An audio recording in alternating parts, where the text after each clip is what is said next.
Now what will it be? Death or exile?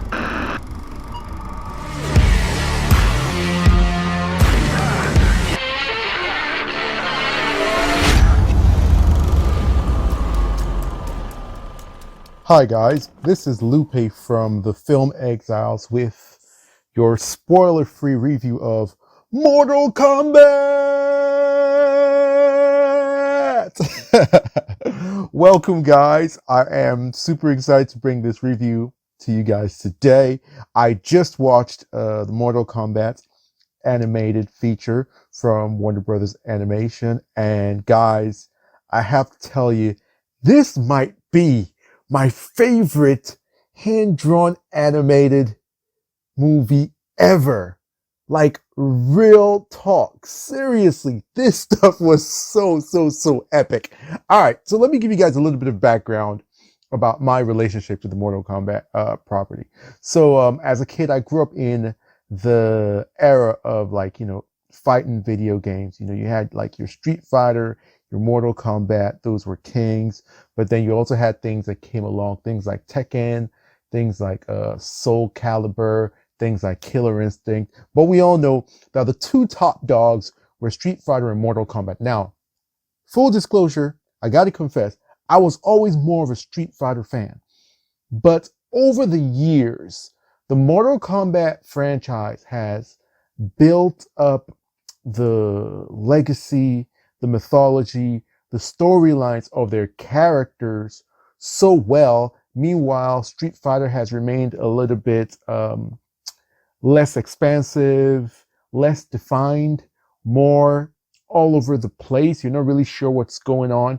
But Mortal Kombat, they've done a really good job of expanding their mythology and creating this very captivating story of this world. The world building has been fantastic. So over the years, I have begrudgingly transitioned from more of a Street Fighter fan to a massive, Mortal Kombat fan.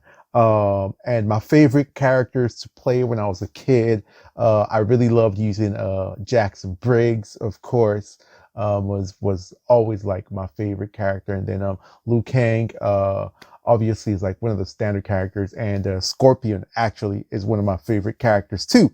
So let's get into the review of Mortal Kombat Legends: Scorpion's Revenge. And the title really says it all. This is a classic martial arts revenge story. The whole "you killed my family, now I will kill you," that sort of thing. On the surface, it's that sort of simple trope of a warrior whose family was savagely killed, and then he, goes and prepares himself, whatever, and then comes back to exact revenge on the person who killed his family. However, when you combine that with how complex and rich the Mortal Kombat mythology is, you get something that's so much more. Now, I got to start with my expectations going in. I mean, as I said, Mortal Kombat has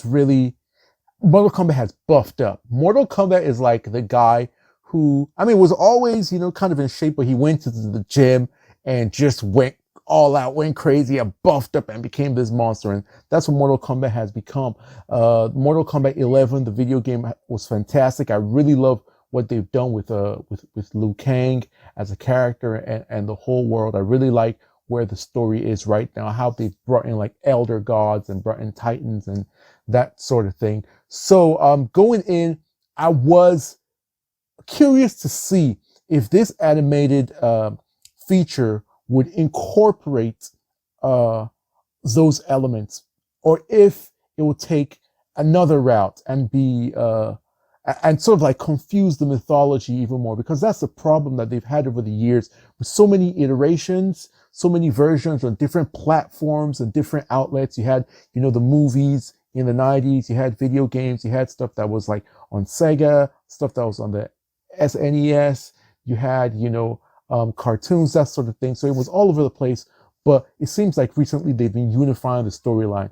And this story is like an origin story for the Mortal Kombat world. And it starts with your classic story that you have a Mortal Kombat tournament that's a tournament used by the Elder Gods to make sure that the different realms don't get absorbed into each other and conquered by anyone who has desires to dominate and control the entire universe. So you have different realms, and the realms include like Earthrealm, you have like Netherrealm, and different realms. Anyway, but those are the two main ones. So our main Earth characters are from Earthrealm, and their spiritual mentor, the guy who guides them through this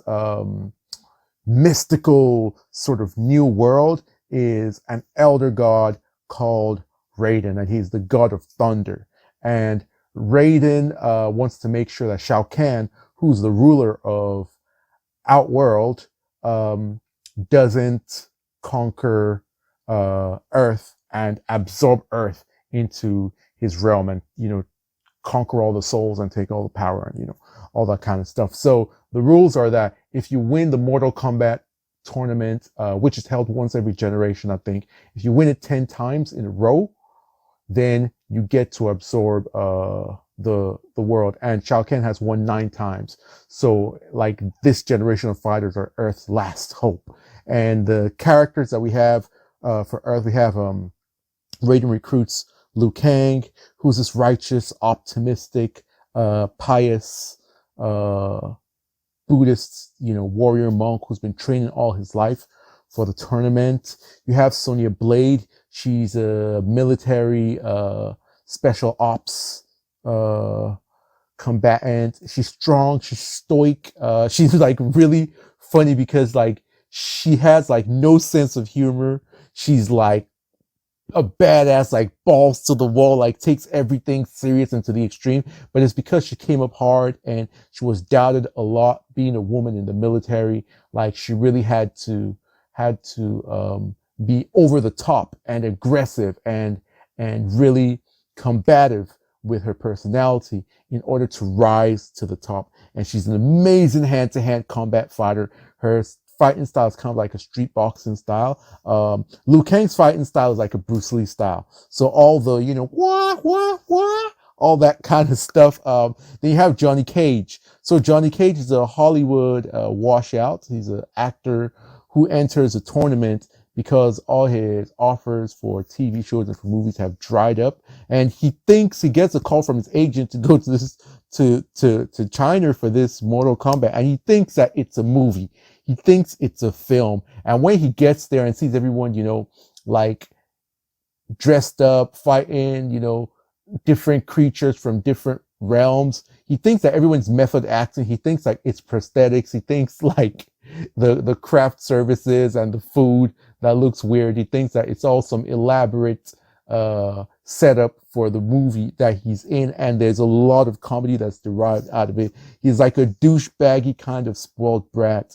He's basically like the comedic relief character. He's very cheesy and charming, and he's more of a fish out of water because he's not aware of what's going on, and he's discovering everything. He's discovering that this thing is real the more he gets into it. And him being a comedic relief character is not a bad thing, because what I like about the way the director told this story is that the production is not overtly cheesy or comedic at all, but Johnny Cage as a character is in himself. So it's kind of like you have a world that takes itself very seriously. There's a lot of danger.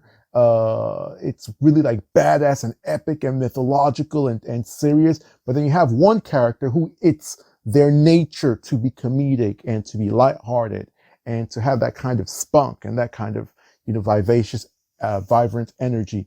And that's Johnny Cage. And guys, he's one of my favorite characters in the whole thing. And he has an incredible emotional arc in the movie. He has his own hero's journey that he goes through, and the catharsis at the end of it is like, it's very, very powerful. They did like an amazing job. Then, I mean, the titular character, Scorpion, and Scorpion is, whoo! His story is like the emotional center of the whole thing, and he is a badass. He's like almost overpowered. He's full of rage and hate, and he's singularly focused on revenge. And there's this amazing thing that they do, that they show why he calls himself Scorpion, because Scorpion is not his actual like real name. But you know, he's a samurai, and after his family is killed by the Lin Kuei ninja clan of Sub-Zero, he goes to hell, and he comes back as this overpowered super warrior ninja called Scorpion. And guys, dude, I'm telling you, I cannot express enough. After having played the video games for so long, and just loving that world, and knowing the potential for storytelling, I mean, they've done a good job with the video games, but that's different storytelling formats from when you're watching an animated feature or a movie. And guys, they did such a really good job. They did a really good job. Also, Jax is in there, but that's Major Jackson Briggs. He's Sonia Blade's captain from the army, the person who recruited her into special forces. And he doesn't have a very big role in this, but you can see that it's an origin for him, and that going forward, when they make more, and they will make more, he's definitely going to have more meaty stories, and he's going to begin to fight and do his thing. Those are the heroes from Earthrealm. And then the villains, we have Sub-Zero. Obviously, Scorpion is on a revenge path, a path of vengeance, and the focus of all his hatred is Sub-Zero. And Sub-Zero he's more of a figure, more of a specter. He doesn't really speak in this animated movie, but like the fight between him and Scorpion at the end is bananas. It's freaking insane. I'm telling you, like, I don't even think I've seen action this good, like, anywhere. Like this, like, is on the level of like Zack Snyder's, like, you know, Man of Steel fight with Zod, and his Wonder Woman Trinity fight against Doomsday. Like, this stuff is incredible. Like their superpowers, their movements, oh my goodness, like they did such a good job. Then you have Shang Tsung. Shang Tsung, he's Shao Kahn's underling, and he organizes the Mortal Kombat tournament. He doesn't really do any fighting. He's a prominent figure. He's kind of like a generic kind of bad guy, but he represents what he does in the video games well. He's not really the big boss bad guy. The guys that you're really like scared of are people like Shao Kahn, and then people like Goro. So Goro is in this, and Goro, he's definitely like terrifying. Like he's super powerful, like unbeatable, basically. Then you have Quan Chi. Quan Chi is the current ruler of Outworld. So basically, his sort of master has been imprisoned by the other elder gods, I think because he broke some rules. So Quan Chi's story in this is that he's trying to get his master freed. His master is like the ruler of hell, and hell is Outworld. And so he uses Scorpion. So when Scorpion goes to hell, he meets Quan Chi, and Quan Chi is the person who tells him that you can get your revenge on Sub-Zero by entering this tournament. He'll be there. And if you're my warrior, if you're my champion, then, you know, I will give you back, you know, you'll have your revenge, and I'll give you back your family. So that's the deal that Scorpion makes with the devil, quote unquote. Then we also have Kano. Kano, he's these Aussie mercenary / terrorists, and he's the main reason why Sonya Blade and Major Jackson Briggs enter the Mortal Kombat tournament. And that's because he's a wanted, you know, international terrorist, and they're special ops, and they've been hunting him for years. So that's kind of like their way. So there's this sort of like storyline between those three characters. Then we have some really nice cameos. Reptile is like one of the the colorful ninjas in the video games. He makes a cameo here. Also, Baraka makes a cameo. Katana, she makes a cameo as well. And if you know Katana, she's a princess from Shao Kahn's world, and she has in the video game she has like a love sort of relationship with Liu Kang. They're romantic partners. So she doesn't do a lot in this one, but they meet and she has like a glorified cameo. Also, Shao Kahn is not very present in this one. The specter of his presence is prominent over the proceedings, but he appears and you get to see him a little bit. Milena makes a cameo as well, a very funny scene as well. I got to say, like, these characters are so well written, with all the years and all the lore that's behind them. To infuse this many characters into this story without it being convoluted and messy, with the crazy mythology about different realms and elder gods and titans and this sort of crazy tournament that's, you know, on this island in this pocket universe. You know, it's a hard task, and the guy who wrote it, I really do have to give him credit. I do, honestly, because I was always just a little bit worried about how it will translate, and the guy who wrote this, he did a really amazing job. His name is Jeremy Adams, and he's written a bunch of other animated features for Warner Brothers animation. He did Teen Titans Go versus the Teen Titans. He's done stuff for Young Justice. He is written for Supernatural a lot, like many of their seasons, many episodes of their seasons.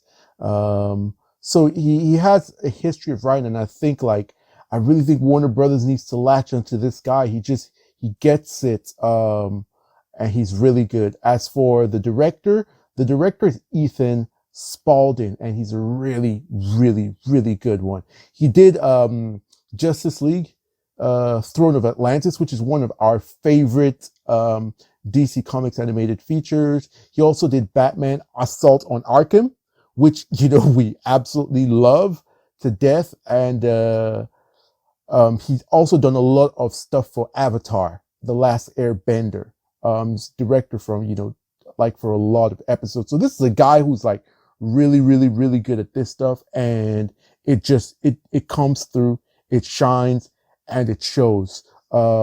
So I gotta say that, you know, these guys did a great job. The art style and the animation are incredible. The action and the fight choreography, oh my God, like, you will not be ready. It's crazy how good it is and how visceral and how badass it is. It's R-rated. There's a ton of blood. There's, you know, a good amount of swearing. And then, you know, I love how they incorporate signature moves and signature quotes. So all the moves that you remember from the video games that are iconic, you're going to see them in the animated feature. And when they pop up at appropriate times. And they're not repeated over and over again till you get tired of them or they become trivialized. They wait till the right moment, till sort of like tension builds, or they just shock you out of somewhere with it. But when they arrive, anyone who knows the property, you just get filled with like a crazy amount of adrenaline and excitement. You know, like, you're going to get Johnny Cage nut punch. You're going to get that. You're going to get, obviously, Scorpion's get over here. You're going to get that. You're going to get Shang Tsung saying, finish him. You're going to get Shang Tsung saying fatality. You're like, all this stuff, like, it's all in there. Like, and the fights, like, so there are a bunch of fights, but the fights that they got to tell you to watch out for, it's like, when they get to the end, like, the fights are amazing all the way. Sonia Blade, she's in a couple of like street fights where she like completely brutalizes some people. They fight, like ninjas, they fight, different characters, but the fights that are like absolutely freaking insane. All right. So Liu Kang versus Goro. When Liu Kang goes full like dragon mode, like Jesus Christ, like it's freaking insane. And then the Scorpion Sub-Zero fight is just, it's mind blowing. It's absolutely mind blowing. Those two fights are like some of the most legendary stuff ever. So I gotta say, in conclusion, Mortal Kombat Legends, Scorpion's Revenge is my favorite hand-drawn animation of all time. Definitely my favorite mature hand-drawn animation of all time. They did, a great service to the legacy, to the legend of the Mortal Kombat franchise. And all in all, I'll say they've thrown down the gauntlet. The Mortal Kombat movie, those guys, when they watch this, they must be like, oh my goodness, we have a lot to live up to, because this is Mortal Kombat. This is everything that Mortal Kombat is supposed to be. The potential that Mortal Kombat has, this is all of it to the max. And this is only part one of more to come. I can't wait. I really can't wait. I got to give it up to Warner Brothers Animation. They're doing such an incredible job. They always have.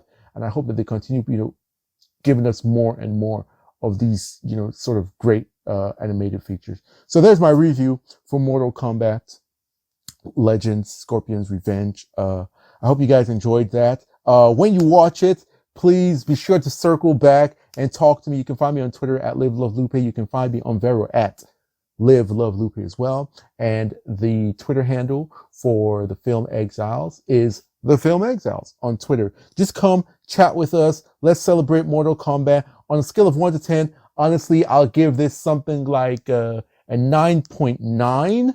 The only thing that I would say is not perfect about it is that the animation could be like at the level of like those great hand-drawn Disney classics, and it isn't. Obviously, this is made for not as big and expansive budgets as those theatrical blockbuster hand-drawn animations, but for what they did with the resources they had, it's freaking incredible. So I give it a 9.9. Also, just to note, they did not incorporate the popular like Mortal Kombat theme from the movie, and I was fine with that. I think that theme is like really cheesy, and it sets a different tone. The music that they used in this, I think, was serious. It was epic, had gravitas to it, and I think that works better for this property. So it'll be interesting to see if the movie uses that theme, and what the implications of that are, because I really like the tone of this. This is not a cheesy Mortal Kombat production. It's badass, serious, and epic. There's only one cheesy character, and maybe one or two characters say some cheesy lines, but it's generally like serious. So that was my spoiler-free review for Mortal Kombat. Hope you enjoyed it, and until next time, guys, stay exiled.